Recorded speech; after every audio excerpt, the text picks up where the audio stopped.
எனக்கு வந்துங்க கல்யாணம் ஆகிறதுக்கு முன்னாடி நான் சாமி கும்பிட்டது கிடையாது, கோயிலுக்கு போனது கிடையாது, எதுவுமே செஞ்சது கிடையாது. கோயில் பக்கமே போக மாட்டேன். நான் போகாததுனால ஒன்றும் நஷ்டம் கிடையாது. ஆனால் எவனையும் போகவும் விட மாட்டேன். அறிவு இருக்காடா, கோயிலுக்கு போவேன் எவனாவது அப்படி இப்படின்னு போகிறவனையும் தடுத்துருவேன். இது மாதிரிலாம் இருந்துக்கிட்டு இருந்தேன். எனக்கு கல்யாணம் ஆச்சு.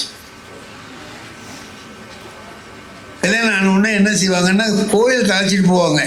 பொண்ணு மாப்பிள்ளையே, புது பொண்ணு புது மாப்பிள்ளையே கோயிலுக்கு அழைச்சிட்டு போவாங்க, கொள்வாங்க. அது மாதிரி கூப்பிட்றாங்க. நான் சொன்னேன் என் மனைவிகிட்ட, நீ போயிட்டு வா, நீங்கள் வரலையா எனக்கும் சேர்த்து நீயே கும்பிட்டுட்டு வா அப்படின்னா 1 வாரம் 10 நாள் இப்படி ஓடி போச்சு. இப்போ என் மனைவி என்கிட்ட கேட்டாங்க, ஏங்க நீங்கள் கோயிலுக்கே வரமாட்டேங்கிறீங்களே, உங்களுக்கு சாமி பக்தியே இல்லையா, கடவுள் பக்தியே இல்லையா உங்களுக்கு? இல்லவே இல்லை, கடவுள் பக்தியே எனக்கு கிடையாது. எனக்கு இருக்க, நான் கும்பிடலாமா? நீ வேணா கும்பிட்டுக்க, நான் கும்பிட மாட்டேன். நான் சாமி கும்பிட்ற வேலையை வச்சுக்க மாட்டேன், நீ வேணா கும்பிட்டுக்க. நான் எங்கள் ஊரில் இருக்கிற போது தினம் கோயிலுக்கு போவாங்க, போகட்டுமா? நீ வேணா போ, நான் வரமாட்டேன், அவ்வளோதான். சரின்னுட்டு போயிட்டு கோயிலுக்கு தினம் சாயந்தரம் கிளம்பி தனியாக போயிட்டு வந்துக்கிட்டு அப்படி 1 வாரம் 10 நாள் போனதுக்கு பிறகு ஒரு நாள் வந்து, நான் தினம் கோயிலுக்கு தனியாக போகிறேன் இல்லைங்க. ஆமாம், இது போகிற வழியில் இந்த சின்ன பையன்கள்லாம் நின்றுக்கிட்டு கேலி பண்ணுறாங்க. என்னையா கேலி பண்ணுறான்? அதில் ஒருத்தன் வந்து இடிச்சிட்டு போனான். என்னையா? ஆமாம், இடிச்சிட்டு போனான். இடிச்சிட்டு ஒரு புருஷங்காரனுக்கு பொண்டாட்டியை ஒருத்தன் வந்து இடிச்சிட்டு போனான்னு சொன்னால் கோவம் வரணும்லங்க, வரும்ல. எல்லாருக்கும் வர, என் பொண்டாட்டியை ஒருத்தன் இடிச்சிட்டான்னா எனக்கு ஆத்திரம் வரணுமா இல்லையா? எனக்கு வரல. எனக்கு என்ன மனசில் ஓடுது அப்படின்னா, கல்யாணம் பண்ணுறதுக்கு முந்தி நம்ம பண்ணிக்கிட்டு இருந்த வேலையை இப்போ வேற எவனோ பண்ணுறாங்களோ.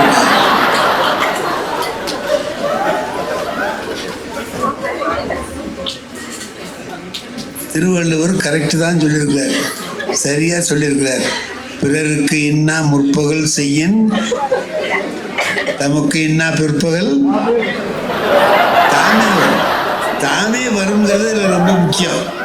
அவன்தான் வந்து திருப்பி நமக்கு தீமை செய்யணும்னு வேண்டியதில்லை, அது தானாகவே வந்து சேரும்னுட்டார். தானே வரும். நமக்கு அந்த மாதிரி வந்திருக்கு. பொண்டாட்டிக்கிட்ட சொல்ல முடியுமா இதை? சும்மா வச்சு நான் ஒரு வேஷம் போட்டேன், எவன் உன்னை இடிச்சவன் அவனை சொல்லு, நான் ஆய் போய் அப்படி ஒன்று சத்தம் போட்டேன். இதுக்கு ஏங்க கத்துறீங்க? என் முன்னாடி அறிவாளி, இதுக்கு ஏன் கத்துறீங்க? நீங்கள் என் கூட வந்திருந்தா இதெல்லாம் நடக்குமா அப்படின்னு. நான் தான் கோயிலுக்கு வரமாட்டேன்னு சொல்லியிருக்கேனே. உங்களை கோயிலுக்கே கூப்பிடலையா? அப்புறம் கோயில் வாசல் வரைக்கும் வாங்க, நீங்கள் வாங்க, கோயில் வாசல் வரைக்கும் வாங்க, நான் உள்ளே போகிறேன், போயிட்டு சாமி கும்பிட்டு வரேன், அப்புறம் 2 பேரும் சேர்ந்து வருவோம். எனக்கு என்னமோ அது ஒரு நல்ல யோசனை மாதிரி தெரிஞ்சுது. சரி வா, 2 பேரும் போனோம். போனவுடனே கோயில் வாசலுக்கு போனவுடனே, நீங்கள் இதுக்கு மேலே வர வேண்டாம், இதோட உங்கள் எல்லாம் சரியாக வச்சு நான் போய் சாமி கும்பிட்டு வரேன், நீங்கள் இங்கேயே நில்லுங்க அப்படின்னு சொல்லிட்டு செருப்பை கட்டி என்கிட்ட போட்டுட்டு போனோம். நான் சொன்னேன், இந்த பாரு, ஒரு செருப்பு இங்கே போட்டு போனால் இப்போ நான் பார்த்துக்கணுமா இதை அப்படின்னு. ஒரு செருப்பை நான் பார்த்துக்கிட்டு இங்கே நிற்கணுமா அப்படின்னு. உங்களை பார்த்துக்க சொல்லலைக்கல. அப்புறம் அது பாட்டுக்கு அங்கே இருக்கட்டும், நீங்கள் பாட்டுக்கு இங்கே இருங்க. என்ன இது? அது பாட்டுக்கு அங்கே இருக்கட்டும், நீங்கள் பாட்டுக்கு இங்கே இருங்கன்னா, அப்போ எவனாவது செருப்பை தூக்கிட்டு போனான்னா நம்ம பேசாமல் இருக்க முடியுமா? பார்த்துக்கிறதுனா வேறு என்ன? ஏன்னா பார்த்துக்கிறது. சரி சரி நிப்பா. அப்போ எதுக்கு சொல்கிறான்னு எனக்கு தெரிஞ்சு போச்சு. என் மனைவி, நீங்கள் பாட்டுக்கு இங்கே இருங்க, அது பாட்டுக்கு அங்கே இருக்கட்டும்னா அதுவும் உள்ளே வராது, நீயும் வரமாட்டே, 2 பேரும் சேர்ந்து நில்லுங்க. அதுக்கு அர்த்தம் அதானுங்களே, அதுக்கு அர்த்தம் அதானே, நில்லுங்க அப்படின்ட்டு. சரி நீ போயிட்டு வா அப்படின்னேன். போயிட்டு கோயிலுக்குள்ளே என் மனைவி போயிட்டாங்க. போன உடனே 2 பேர் வந்தான் அங்கேருந்து. கேட்குறாங்க என்கிட்ட, செருப்புக்கெல்லாம் ஜோடிக்கு எவ்வளவு வாங்குறீங்க?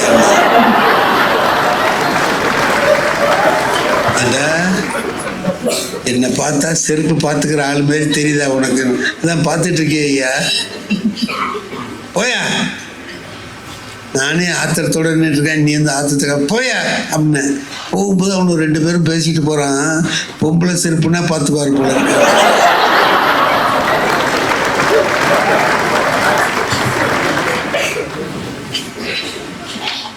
எனக்கா ஆத்திரம்னா அப்படி வருது. செருத்து போவாத கோயில் வாசலில் கூடாது நம்மளை நிறுத்தி செருப்பு பார்த்துக்க வச்சு, வர்றவன் போகிறவன்லாம் ஜோடிக்கு எவ்வளவுன்னு கேட்க வச்சு நம்மளை கேவலப்படுத்திவிட்டாள் அப்படின்னு சொல்லிட்டு வரட்டுன்ட்டு, என்ன நீ பாட்டுக்க போயிட்டே இது மாதிரி வர்றவங்கெல்லாம் செருப்பு ஜோடிக்கு எவ்வளவு வாங்குறீங்கன்னு சொல்லி என்ன கேட்குறாங்க. எனக்கு அசிங்கமாக இருக்குது, அவமானமாக இருக்குது அப்படின்னு. கவலையே படாதீங்க, எல்லாம் கவலைப்படாதீங்க. என்ன கவலைப்படாமல் என்ன பண்ணுறது அப்படின்னு, நாளைக்கு நம்ம 2 பேருமே செருப்பு பார்த்துக்கிறவர்கிட்ட செருப்பு போட்டுருவோம். போட்டுட்டு நீங்கள் உள்ளே வந்துருங்கண்ணா. எங்கே? கோயில் உள்ள. கோயிலுக்கு தான் நான் வரமாட்டேன்னு சொல்லியிருக்கேனே. உங்களை என்ன சாமியாக கும்பிட சொன்னேன்? கல்யாண மண்டபத்துக்கு போகல? ஆமாம், அதுமாதிரி நினச்சிட்டு வாங்கலாம் உள்ள. நான் பார்த்தேன், செருப்பு பார்த்துக்கிறத விட இது தேவலாண்டாப்பா அப்படின்ட்டு சரின்னு மறுநாள் செருப்பு பார்த்துக்கிறவர்கிட்ட செருப்பு போட்டுட்டு 2 பேரும் உள்ளே போயிட்டோம். போனால் அன்றைக்கி தான் நான் பூஜை எப்படி நடக்கும்னு பார்க்குறேன். கோயிலில் எல்லாம் நடந்து கடைசியில் கொண்டாந்து கற்பூரம் காட்டுறார் குருக்கள். என் மனைவி என்னை இடித்து எல்லாரும் என்ன செய்கிறாங்கன்னு பாருங்கன்னு பார்த்தா எல்லாரும் கும்பிட்டுக்கிட்டு இருக்காங்க, கும்பிட்றாங்க. என்ன நீங்கள் சும்மா நிற்கிறீங்க? எனக்கு பழக்கம் இல்லையே. பழக்கம் இல்லைன்னா நான் சும்மா நிற்கிறேன், கையை தொங்க போட்டு நிற்கிறேன். எல்லோரும் கும்பிட்றாங்க, நீங்கள் சும்மா நிற்க. அவங்களுக்கெல்லாம் பக்தி இருக்க கும்பிட்றாங்க, எனக்கு அது இல்லை. என்னையே கும்பிட சொல்கிறேன். இருந்தால் என்ன, இல்லைன்னா என்ன, சும்மா கும்பிடுங்க. இருந்தால் என்ன, இல்லைன்னா என்ன, சும்மா கும்பிடுங்க அப்படின்னு. அது எப்படி சும்மா கும்பிட்றதுன்னு? அட ஏங்க நீங்கள் இந்த ஜனகணமன இருக்குல்ல, தேசிய கீதம். ஆமாம், அதை யாருங்க பாடணும்? தேச பக்தி உள்ளவன் தானே பாடணும். தேச விரோதியும் சேர்ந்துக்கிட்டு பாடுறானா இல்லையா? 4 தேச விரோதி நிற்கிறான், அவன் சும்மா வர்றான், எல்லாரும் சேர்ந்துக்கிட்டு அவனும் பாடுறான். அதை மாதிரி சும்மா நீங்கள் கும்பிடுங்களேன் அப்படின்னு. எனக்கு அது சொன்ன உதாரணம் ரொம்ப சரியான உதாரணமாக இருந்துச்சு. ஏன்னா நான் எங்கள் வகுப்பில் பள்ளிக்கூடத்தில் காலையில் ப்ரேயர் நடக்கும்போது எல்லாரையும் பிள்ளைங்களை எல்லாத்தையும் கொண்டாந்து வரிசையாக நிறுத்திடுவோம். பள்ளிக்கூடத்து பிள்ளைங்க எல்லாம் ஒன்றா வந்து கிரவுண்டில் நிற்பாங்க. அது கடவுள் வாழ்த்து செய்தி சொல்ல வேண்டியது, ஹெட் மாஸ்டர் எல்லாம் பேச வேண்டியது எல்லாம் பேசிவிட்டு கடைசியில் ஜனகணமன பாடுவாங்க, தேசிய கீதம் பாடுவாங்க. பாடி முடித்த உடனே கிளாஸுக்கு எல்லாம் வரிசையாக போவாங்க. இதானே உங்கள் பள்ளிக்கூடத்துலாம் நடக்குது? அப்படி தான் நடக்கும், அப்படி தான் நடக்கும்னு நினைக்கிறேன். அது மாதிரி தான் நடக்கும். நான் நிற்கிறேன், ஒரு நாள் நின்றுட்டு இருக்கேன். 12ஆம் வகுப்பு படிக்கிறவங்க, 12th ஸ்டாண்டர்ட் படிக்கிற பிள்ளைங்க வரிசையாக நிற்கிறாங்க. நான் அங்கே நின்றுட்டு பார்த்துக்கிட்டு இருக்கேன் அந்த பிள்ளைங்கள.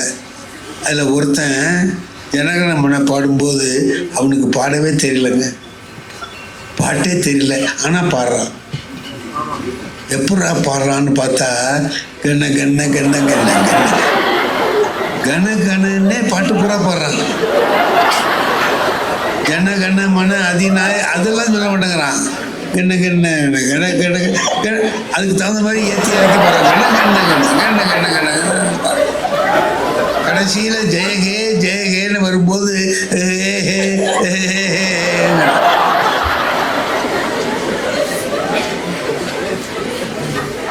நான் பார்த்தேன். தனியாக அழைச்சிட்டு போனேன். ஜனகணமன பாடு பார்ப்போம். தெரியாது சார். ஏண்டா ஒரு இந்தியனாக இருந்துக்கிட்டு ஜனகணமன தெரியாமல் இருக்கலாமாடா? இந்திய தேசிய கீதம் தெரியாமல் இருக்கலாமா? அவமானம் இல்லை? எப்போ நீ 12 வருஷமாக பாடிக்கிட்டு இருக்கிற, உனக்கு மனப்பாடம் ஆவலியாடான்னு. ஆவலியா சார், நான் என்ன பண்ணுறது அப்படின்னா. நாளைக்குள்ள மனப்பாடம் பண்ணிட்டு வந்து இந்த பாட்டை எனக்கு ஒப்பிக்கணும் நீ. சரி சார், நீங்கள் ஒரு செய்யுள் மனப்பாடம் பண்ண சொன்னீங்களே, அதை செய்யவா இல்லை இதை செய்யவா அப்படின்னு. நீ ஒன்று மண்ணாங்கட்டி செய்வன போட. எனக்கு அந்த நினைப்பு வந்தது. நான் அதனால் என்ன பண்ணேன் தெரியுமா, அன்னைக்கு கையை எடுத்து கும்பிட்டேன். என் மனைவி சொன்னதை கேட்டுட்டு சரி வா அப்படின்னு கையெடுத்து கும்பிட்டேன். அதனுடைய விளைவு என்ன ஆச்சு தெரியுமோ, இன்னைக்கு வரைக்கும் நான் அந்த கையை எடுக்கல, கும்பிட்ட முடியுது.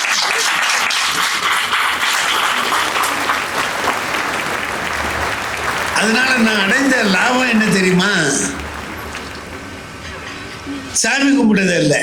என்னமோ பெரிய பக்திமானம் ஆயிட்டேன் அதெல்லாம் இல்லை, அதெல்லாம் ஒன்றும் கிடையாது. அதுக்கு பிறகுதான் நான் பக்தி இலக்கியங்களை படிக்க ஆரம்பிக்கிறேன். அதுக்கு பிறகுதான் தேவாரம் படித்தேன், திருவாசகம் படித்தேன். இப்போ தேவார திருவாசகங்கள்ல எப்படிப்பட்ட தமிழ் இருக்கு, அந்த தமிழை படிக்கிற வாய்ப்பு இது வரைக்கும் இல்லாமல் இருந்தது அப்படின்னு அந்த தமிழை ஆர்வமாக படிக்கிறதுக்கு ஒரு வாய்ப்பு எனக்கு கிடைச்சிது. அதுக்கு காரணம் என் மனைவி.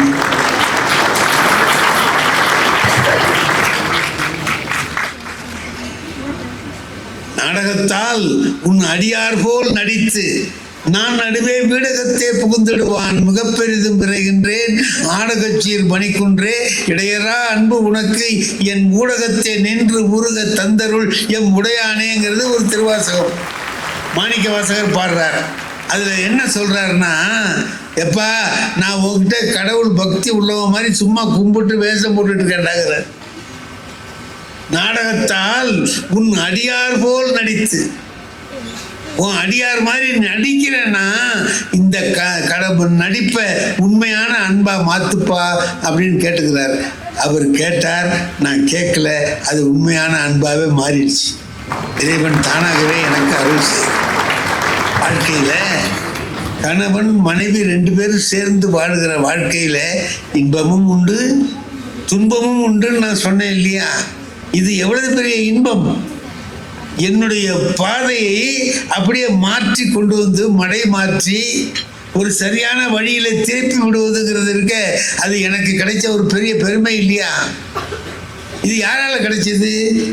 மனைவியால கிடைச்சது. இன்னொன்று சொல்லட்டுமானா, என்னுடைய மனைவி சுத்த சைவம், முட்டை கூட சாப்பிட மாட்டாங்க. நான் எல்லாத்தையும் சாப்பிடுவேன், எதையும் விட மாட்டேன். எனக்கு திருமணமாகி வந்தபோது என் மனைவிக்கு எதுவுமே தெரியாது, சமைக்கவெல்லாம் தெரியாது. இந்த அசைவ உணவுகள் சமைக்க அவங்களுக்கு தெரியாது. எங்கள் அம்மா சமைப்பாங்க, எங்கள் வீட்டில் எல்லோரும் நாங்கள் சாப்பிடுவோம். அதையெல்லாம் பார்த்து பார்த்து சமைக்க கற்றுக்கிட்டு எனக்கு சமைச்சு கொடுக்காரு. நான் பிறகு திருவாரூருக்கு வந்தேன். திருவாரூருக்கு வந்த பிறகு பார்த்தாக்கா எனக்கு சமைச்சு நான் வாரம் ஒரு ஏதாச்சும் வாங்கிட்டு வந்து கொடுப்பேன். ஆட்டுக்கறி அது இது வாங்கிட்டு வந்து கொடுப்பேன், சமைச்சு கொடுப்பேன். இது சாதாரணமாக ஓடிக்கிட்டு இருக்கு. ஒரு 2 வருஷம் கழித்து ஒரு நாள் நான் என்ன பண்ணேன், சமைச்சிட்டு இருக்கிற போது சமையல் கட்டுக்குள்ளார உள்ளே போனேன். சமைக்கிற விதத்தை பார்த்தா இப்படியா நடக்குது அப்படின்னு நினச்சேன். அதாவது என்னன்னா, அடுப்பில் இந்த குழம்புலாம் கொதிக்குது, அதை பார்க்கறதுக்கு மனசு இல்லாமல் இப்படி திரும்பிக்கிட்டு இப்படி கிளறாரு. அதை பார்க்கவே அவங்களுக்கு மனசு இல்லை, திரும்பிக்கிட்டு கிளறு. இந்த எனக்கு உள்ள சாமான், சமைக்கிற சாமான் எல்லாம் எடுத்து ஒரு துணியில் கட்டி மேலே கட்டி தொங்க விட்டுருக்கேன். அது சாதாரண நாளில் தொட மாட்டாங்க, திரும்பி பார்க்க கண்ணில் படக்கூடாதுங்கிறதுக்காக அங்கே வச்சுருக்காங்க. அது மட்டும் இல்லை, இன்னும் ஒரு பெரிய விஷயத்தை நான் அன்னைக்கு தான் கவனிக்கிறேன். அது சமைக்கிற நாளையில் பூராவும் அவங்க சாப்பிட்றதில்லை. நான் சொல்கிறேன், நான் அன்னைக்கு தான் நான் கேட்டேன், ஏன் நீ ரசம் இருக்குது, ரசம் போட்டு நீ சாப்பிட்லாமே. இல்லை, கையில் அந்த வாசம் அடிக்குது, அதனால எனக்கு சாப்பிட பிடிக்கல. அப்போ நான் நினச்சேன், நமக்கு சமைக்கணுங்கிறதுக்காக வேண்டி அவங்களுடைய கொள்கையை விட்டுட்டு நமக்காக சமைச்சு கொடுக்குறாங்களே, இந்த துன்பத்தை மனைவிக்கு கொடுக்கலாமா? ஒரு கணவனாக இருக்கிறவன் நம்ம கஷ்டப்படும் மனைவிங்கிறதுக்காக எனக்கு நீ கஷ்டப்பட்டாவது செஞ்சுதான் ஆகணும் அப்படின்னு வற்புறுத்துறது என்ன நியாயம்? அதனால அடுத்த வாரத்துல நான் என்ன பண்ணேன் தெரியுமா? வாங்கி கொடுக்கறத விட்டேன். வாங்கி கொடுக்கறது இல்லை, சமைக்கிறது இல்லை. ஒரு வாரம் 2 வாரம் பார்த்துட்டு என் மனைவி கேட்டாங்க, ஏன் வாங்கிட்டு வர மாட்டேங்கிறீங்க அப்படின்னு. எனக்கு பிடிக்கலன்ட்டு, எனக்கு பிடிக்கல, வேண்டாம், விட்டுடு அப்படின்னு சொல்லி மாற்றினேன். மனைவி கணவனை எப்படி மாத்துறாங்க, அந்த மனைவிக்காக கணவனா இருக்கிற நான் எப்படி மாறினேன்? இப்படி இருந்தாதான் அது குடும்பம். நான் இப்படியே தான் இருப்பேன், நீ இப்படியே தான் இருக்கணும், 2 பேரும் சண்டை போட்டே இருக்கணும்னு சொன்னா அது என்ன குடும்பம்? என்கிட்ட இருக்கிறது சிலது தப்பான பழக்கம் இருக்கலாம், அல்லது சரியாகவே இருக்கலாம், அவங்களுக்கு பிடிக்காம இருக்கலாம், அதை நாம் மாற்றிக்கலாம் இல்லையா? அது மாதிரி எனக்கு பிடிக்காத பழக்கம் அவங்ககிட்ட இருக்கலாம், அவங்க அதை மாற்றிக்கலாம் இல்லையா? அப்படி ஒருத்தருக்கு ஒருத்தர் விட்டு கொடுத்து வாழுகிற வாழ்க்கை தான் சரியான வாழ்க்கையை அமையும். ஆகையினால எல்லாமே இன்பமாக அமைந்துவிடும் என்றெல்லாம் நாம் சொல்ல முடியாது. சில நேரங்களில் சங்கடங்களும் வரலாம். அந்த சங்கடத்தையும் கூட நாம் நன்மையாக மாற்றிக்கொள்ள தெரிஞ்சிருக்கணும். எதிரிகள் வைவார்கள். அதாவது அறிஞர் அண்ணா அவர்கள் இப்படி போகிறார், காரில் போயிட்டுருக்கார், ராத்திரியில் எங்கேயோ ஒரு பொதுக்கூட்டம் நடக்குது, அந்த பக்கமாக போகிறாரு. அந்த பொதுக்கூட்டத்தில் பேசுகிறவர் எதிர்கட்சிக்காரரு, அவர் இவரை கடுமையாக தாக்குறாரு, கண்ணா அப்படின்னான்னு பேசுகிறார், அவன் இவன் அப்படி இப்படின்னு பேசுகிறார். இவர் கொஞ்ச நேரம் நிறுத்தி அதை கேட்குறாரு. கேட்டுட்டு மறுபடியும் போகும்போது அந்த கூட இருந்த அரங்கண்ணல்ங்கிறவர் அண்ணாவோட கூட இருந்தார். அவர் கேட்குறார், ஏன்னா நீங்கள் யாரையும் திட்ட மாட்டேங்கிறீங்களே, அவங்க ஏன் உங்களை இப்படி திட்டுறாங்கன்னு கேட்குறாரு. அதுக்கு அண்ணா ஒன்றுமே பதில் சொல்லலை, பேசாமல் இருக்கிறார். கொஞ்சம் தூரம் போன உடனே அந்த கார் என்ன பண்ணுது, ஒரு சின்ன மாட்டு வண்டி போகுது, அதை தாண்டி அந்தாண்ட போகுது. அப்போ அதை தாண்டி தானே போகணும், சின்ன ரோட்டில் போகும்போது அது தாண்டி அப்படி போகுது. அப்போ அந்த வண்டிக்காரர் என்ன சொல்கிறாரு, ஏண்டா அறிவு கட்ட பயிரோட பார்த்து போக்கலண்டாங்கிறார். அண்ணா சொல்கிறாரு இப்போ அரங்கண்ணல்கிட்ட, இப்போ நாம் அவருக்கு என்ன கெடுதல் பண்ணோம்? ஒன்றும் இல்லை. ஆனால் ஏன் அவர் நம்மளை திட்டுறார்? ஒன்றே ஒன்று தான், அவரை விட நாம் வேகமாக போகிறோம், அது அவருக்கு பிடிக்கல, அதனால திட்டுறார். நாம் வேகமாக வளர்கிறோம், அவர்களுக்கு பிடிக்கவில்லை, அதனாலே திட்டுகிறார். திட்டாங்கன்னா வசவையும் நமக்கு வயலுக்கு போடுகிற உரமாக மாற்றிக்கொண்டு வாழ கற்றுக்கொண்டால் துன்பம் இன்பமாக மாறும். அது துன்பமாக இருக்காது, இன்பமாக மாறும். வாழ்க்கையில் நாம் தெரிந்து கொள்ள வேண்டிய விஷயங்கள் ஏராளம் இருக்கின்றன. கஷ்டங்களை கஷ்டம் என்று நினைக்காமல் துன்பம் என்று ஏற்றுக்கொள்ளுகிற மனம் வரணும். புத்தர் வீட்டை விட்டு வந்துட்டார், துறவியா போயிட்டார், பிச்சை எடுத்து சாப்பிட்றார். மகாராஜாவாக இருந்தவர் எல்லாத்தையும் விட்டுட்டு வெளியில் வந்து பிச்சை வாங்கி சாப்பிட்றார். ஒரு நாள் அவங்க வீட்டுக்கே பிச்சை எடுக்க போறாரு, அந்த அரண்மனைக்கே போறாரு பிச்சை எடுக்கிறது. கபிலவஸ்துல தான் பிறந்து வாழ்ந்து வளர்ந்த அந்த இடத்துக்கே பிச்சை எடுக்கிறதுக்கு போறாரு. வர்றாருன்னு தெரிஞ்ச உடனே கதவுலாம் சாத்திக்கிட்டு கூப்பிடாங்கன்னு அவர் வாசலில் போய் நின்று பகவதி பிட்சாந்தேகின்னு சொல்லிட்டு கூப்பிடுறாரு. அப்போ அவங்களால இருக்க முடியல, வந்துடுறாங்க. வெளியில் வந்து இப்போ மனைவி வந்துடுறாங்க, மகன் ராகுலன்னு வந்துடுறான். இப்போ மனைவி கேட்குறாங்க, ஏன் ஞானம் பெறுவதற்கு இடம்தான் முக்கியமானு கேட்குறாங்க. ஞானம் பெறுவதற்கு இடம்தான் முக்கியமா? இந்த ஞானத்தை இங்கேருந்தே பெறக்கூடாதா? நீ காட்டுக்கு எல்லாரையும் விட்டுட்டு போய் தான் பெறணுமா? அப்படிங்கிற மாதிரி கேட்குறாங்க. அவர் அதுக்கு சிரிச்சுக்கிறார். மகன் கேட்குறான், ஏப்பா என்னை விட்டுட்டு போயிட்டியே நீ ராத்திரியோட ராத்திரியா, என் மேலே உனக்கு பாசம் இல்லையான்னு கேட்குறான். என் மேலே உனக்கு பாசம் இல்லை? சொல்கிறார், இருக்குடா, நிறைய பாசம் இருக்கு, அப்புறம் ஏன் விட்டுட்டு போனேன்? உன் மேல பாசம் இருக்கிறது மாதிரியே உலகத்துல இருக்கிற எல்லா குழந்தைகள் மேலேயும் எனக்கு பாசம் இருக்குடா. உங்ககிட்ட மட்டும் இருந்ததுன்னா நான் இங்கேயே இருப்பேன். எல்லா பிள்ளைகளையும் நான் என் பிள்ளைகள் மாதிரி தான் நினைக்கிறேன். அதனால நான் அவங்களோட சேர்ந்து இருக்க வேண்டியதா போச்சு அப்படின்னு சொல்றார்.